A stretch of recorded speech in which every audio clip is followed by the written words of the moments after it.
முழு மகாபாரதம் தமிழில் இதனை மொழிபெயர்ப்பவர் அருள் செல்வ பேரரசன். தொடர்வது உத்தியோக பருவம் பகுதி 141. தலைப்பு ரகசியமாயிருக்கட்டும் என்ற Karnan. Keep the secret, said Karna. உத்தியோக பருவா செக்ஷன் 141 மகாபாரதா இன் தமிழ். இது பகவத்யான பருவம் 70. இந்த பதிவின் சுருக்கம்: குந்தியின் மகனே தான் என்பதை தான் அறிந்திருப்பதாக கர்ணன் சொல்வது.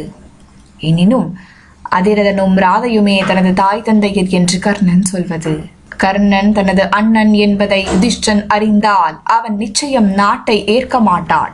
எனவே கிருஷ்ணனுக்கும் தனக்கும் இடையில் நடந்த அந்த உரையாடல் ரகசியமாகவே இருக்கட்டும் என்று கர்ணன் கிருஷ்ணனிடம் கேட்டுக்கொள்வது. நாட்டை ஆளும் தகுதி யுதிஷ்டனுக்கு உண்டு என்று கர்ணன் சொன்னது. நடக்கப் போகும் போர் ஓர் ஆயுத வேள்வி என்று சொல்வது. அதில் ஒவ்வொருவரும் ஏற்கும் நிலைகளை கர்ணன் கிருஷ்ணனிடம் பட்டியலிடுவது. சத்திரியர்கள் இழிவான மரணத்தை அடையாமல் குருஷேத்திரம் எனும் புனிதமான இடத்தில் போரில் ஈடுபட்டு ஆயுதங்களால் கொல்லப்பட்டு நிலையான சொர்க்கத்தை அடையட்டும் என்றும், அதற்காக போரில் அர்ஜுனனை தன் எதிரில் கிருஷ்ணன் கொண்டு வர வேண்டும் என்று கர்ணன் சொன்னது. இப்பொழுது உத்தியோக பருவம் தொகுதி 141 ரகசியமாயிருக்கட்டும் என்ற கர்ணன். இப்பதிவிற்குள் நுழைவோம். கர்ணன் கிருஷ்ணனிடம் சொன்னான்: ஓ கேசவா கிருஷ்ணா, ஓ விஷ்ணுகுலத்தோனே கிருஷ்ணா, என்னிடம் நீ கொண்ட அன்பு, பாசம் மற்றும் நட்பின் அடிப்படையிலும் எனக்கு நன்மை செய்யும் உனது விருப்பத்தின் விளைவாலுமே இவ்வார்த்தைகளை நீ சொன்னாய் என்பதில் எள்ளளவும் எனக்கு ஐயமில்லை. நீ என்னிடம் சொன்ன அனைத்தையும் ஏற்கனவே நான் அறிவேன். தார்மீக அடிப்படையிலும் சாத்திரங்களில் சொல்லப்பட்டுள்ள விதிகளின் அடிப்படையிலும் ஓ கிருஷ்ணா, நீ நினைப்பது போலவே நான் பாண்டுவின் மகனே. ஓ ஜனார்த்தனா கிருஷ்ணா, எனது தாய் குந்தி கன்னிகையாக இருந்தபோது சூரியனுடன் ஏற்பட்ட தனது தொடர்பினால் தன் கருவில் என்னை சுமந்தாள். சூரியனின் கட்டளையின் பேரிலேயே நான் பிறந்ததும் அவள் அந்த குந்தி என்னை கைவிட்டாள். ஓ கிருஷ்ணா, இப்படியே நான் இவ்வுலகுக்கு வந்தேன். எனவே தார்மீக அடிப்படையில் நான் பாண்டுவின் மகனே. எனினும் எனது நல்வாழ்வை நினைக்காமல் குந்தி என்னை கைவிட்டு விட்டாள். சூதரான அதிரதர் என்னை கண்டதுமே தனது இல்லத்திற்கு எடுத்துச் சென்றார். என் மீது கொண்ட பாசத்தால் அந்த நாளிலேயே ராதையின் முலைகள் பாலால் நிரம்பின. ஓ மாதவா கிருஷ்ணா, அவள் அந்த ராதை எனது சிறுநீரையும் மலத்தையும் சுத்தம் செய்தாள். கடமைகளை அறிந்தவர்களும் எப்போதும் சாத்திரங்களை கேட்பதில் ஈடுபடுபவர்களுமான நாம் எப்படி அவளது பிண்டத்தை இழக்கச் செய்யலாம்? அதே போலத்தான் சூத வர்க்கத்தைச் சேர்ந்த அதிரதரும் என்னை தனது மகனாகவே கருதுகிறார்.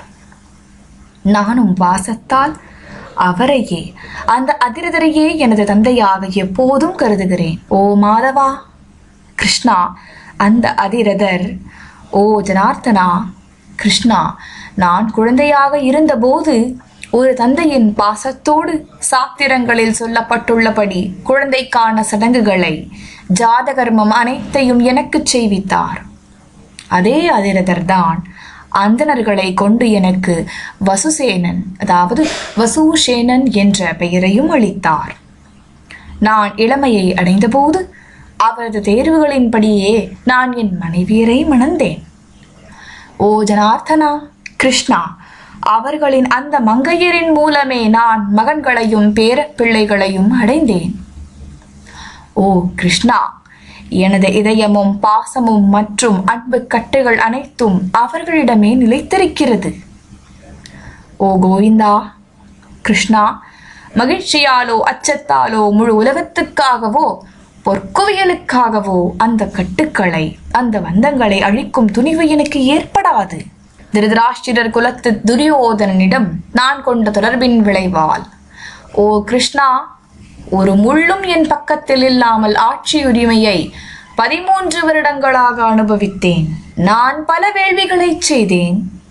அவற்றில் சூத இனத்தோர் தொடர்பானவற்றையே எப்போதும் செய்தேன். நான் சூதர்களோடு பல வேள்விகளை செய்தேன். குலச்சடங்குகளையும் திருமணங்களையும் சூதர்களோடே நான் செய்து கொண்டேன். ஓ கிருஷ்ணா, என்னை அடைந்த துரியோதனன், ஓ விஷ்ணுகுலத்தோனே கிருஷ்ணா, பாண்டுவின் மகன்களுடன் பகையுணர்வு தூண்டப்பட்டு ஆயுத மோதலுக்கான ஏற்பாடுகளை செய்திருக்கிறான். ஓ அச்சுதா கிருஷ்ணா, வரப்போகும் போரில் இதற்காகவே ஓ கிருஷ்ணா அர்ஜுனனின் பெரும் எதிரியாகவும் அவனுக்கு எதிராக தனிப்போர் தொடுத்து முன்னேறுபவனாகவும் நான் தேர்ந்தெடுக்கப்பட்டிருக்கிறேன். மரணத்திற்கு அஞ்சியோ, பாண்டுவின் மகன்கள் என்ற இரத்தப்பற்றுக்கு மயங்கியோ, இரத்த பந்தங்களுக்கு மயங்கியோ, ஓ ஜனார்த்தனா கிருஷ்ணா, திருதராஷ்டிரரின் புத்திசாலி மகனுக்கு, அந்த துரியோதனனுக்கு எதிராக பொய்மையுடன் வஞ்சகமாக நடக்க நான் துணிய மாட்டேன். ஓ ரிஷிகேசா கிருஷ்ணா, அர்ஜுனனோடு தனிக்கு தனி மோதலில் நான் ஈடுபடவில்லை என்றால் அது எனக்கும் பார்த்தனுக்கும் அந்த அர்ஜுனனுக்கும் புகழை தராது, புகழ் கேட்டையே தரும். ஓ மதுசூதனா கிருஷ்ணா, இவை அனைத்தையும் நீ எனது நன்மைக்காகவே என்னிடம் இப்படி சொல்கிறாய் என்பதில் எனக்கு ஐயமில்லை. உனக்கு கீழ்ப்படியும் பாண்டவர்களும் நீ சொல்வதையே செய்வார்கள் என்பதிலும் எனக்கு ஐயமில்லை. எனினும் தற்போது நமக்குள் நடக்கும் இந்த உரையாடலை ஓ மதுசூதனா கிருஷ்ணா நீ மறைக்க வேண்டும். ஓ யாதவர்கள் அனைவரையும் மகிழச் செய்பவனே கிருஷ்ணா, நமது நலன் அதில் அடங்கியிருக்கிறது என்றே நான் நினைக்கிறேன். நன்கு அடக்கப்பட்ட புலன்களும் அறம் சார்ந்த ஆன்மாவும் கொண்ட மன்னன் யுதிஷ்டிரன், குந்தியின் முதல் மகன். அவனது அண்ணன் நான் தான் என்பதை அறிந்தால் நாட்டை ஒருபோதும் அவன் ஏற்க மாட்டான். மேலும் ஓ மதுசூதனா கிருஷ்ணா, பரந்திருப்பதும் விரிவடைவதுமான இந்த பேரரசு எனதானால், என்னுடையதானால், ஓ எதிரிகளை ஒடுக்குபவனே கிருஷ்ணா, நிச்சயம் நான் அதை துரியோதனிடம்தான் கொடுப்பேன். எனவே அறம் சார்ந்த யுதிஷ்டனே நிலையான மன்னனாக ஆவானாக.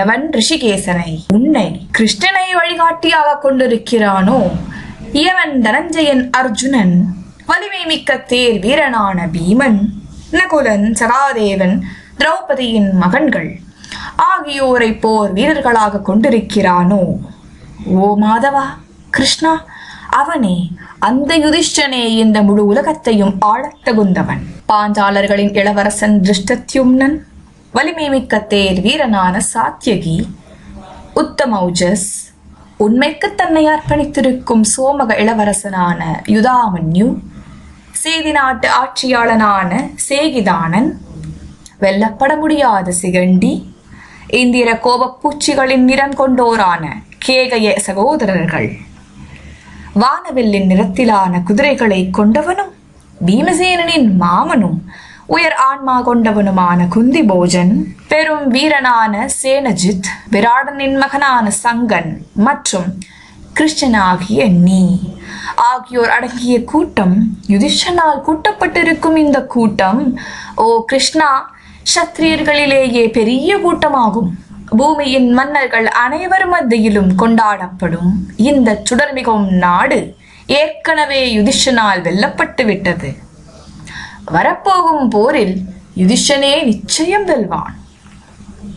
ஓ விஷ்ணுகுலத்தோனே கிருஷ்ணா, திருதராஷ்டிரனின் மகனால் இந்த துரியோதனனால் ஆயுதங்களாலான பெரும் வேள்வி சஸ்திர யாகம் கொண்டாடப்பட இருக்கிறது.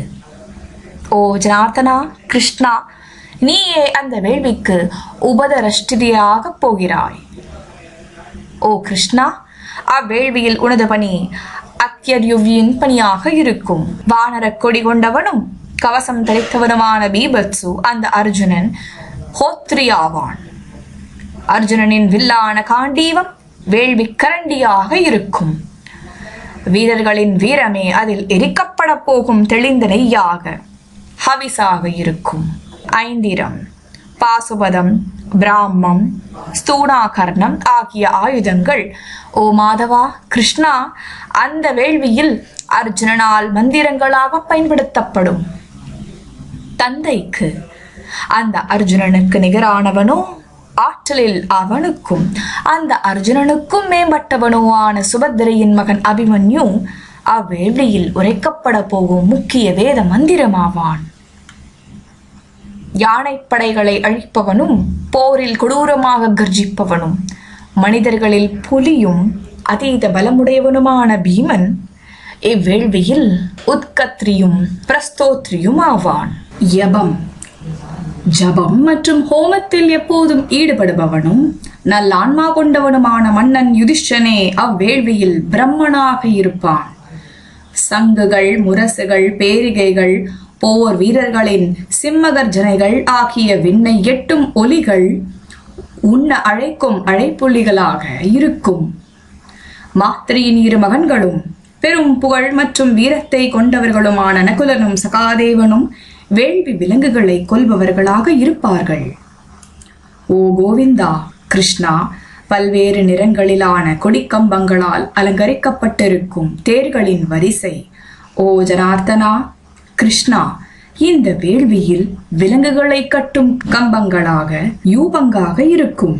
முட்கள் பொருந்திய கணைகள், அதாவது காணிகள், நாளிகங்கள், நீண்ட தடிகள், அதாவது நாரசங்கள், கன்றின் பல் போன்ற தலை கொண்ட கணைகள், வத்சதந்தங்கள் ஆகியன சோமச்சாற்றை பகிர்ந்தளிக்கும் கரண்டிகளாக செயல்படும் உபபிரம்மணங்கள் சமசாத்வரியுக்களும் ஆகும்.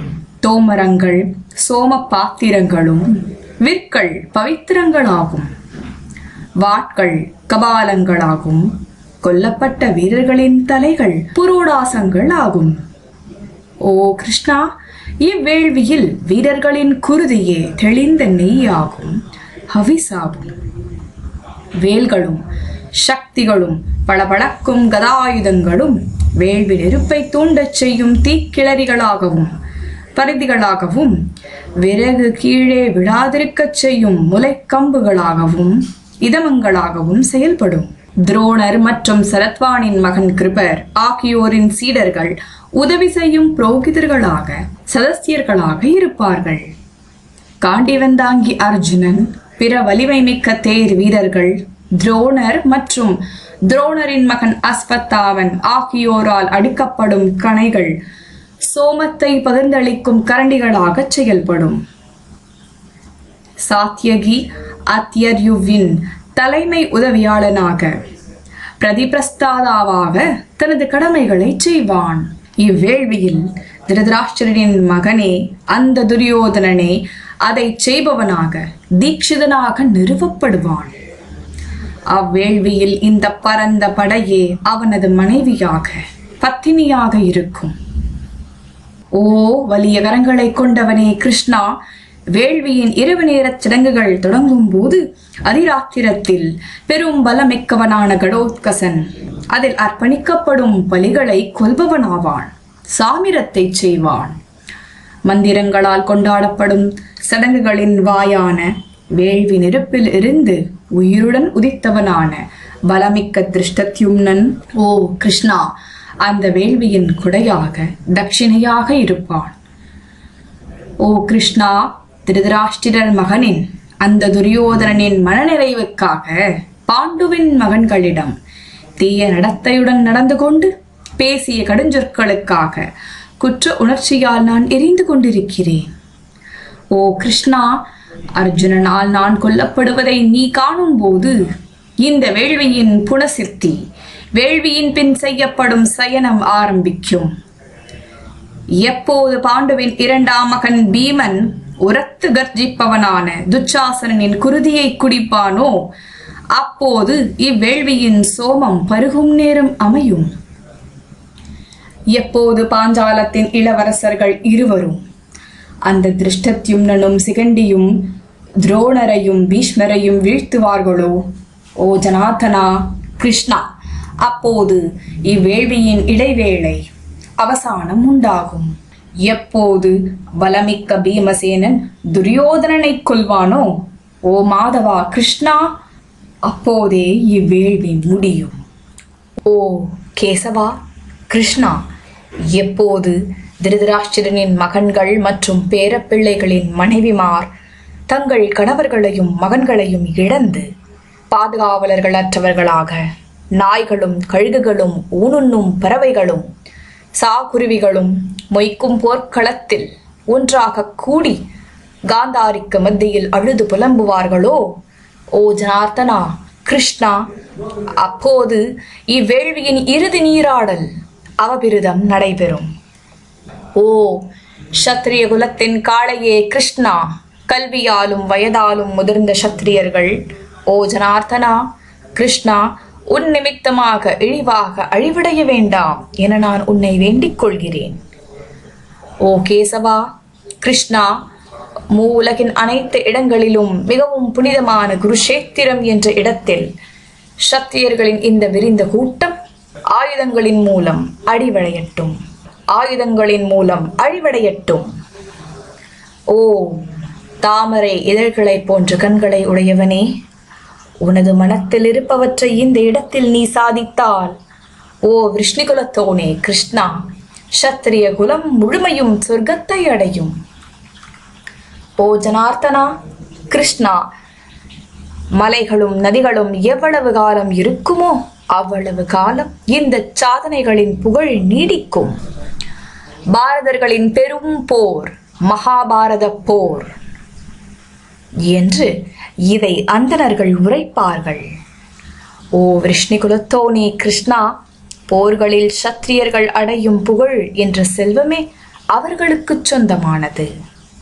ஓ எதிரிகளை தண்டிப்பவனே கிருஷ்ணா, நமது இந்த உரையாடலை எப்போதும் கமுக்கமாக வைத்துக்கொண்டு, ஓ கேசவா, கிருஷ்ணா, போரில் குந்தி மகனை, அந்த அர்ஜுனனை என் முன்னிலைக்கு அழைத்து வா என்றான் கர்ணன். இத்துடன் உத்யோக பருவம் பகுதி 141 ரகசியமாயிருக்கட்டும் என்ற கர்ணன் இப்பதிவு நிறைவுற்றது.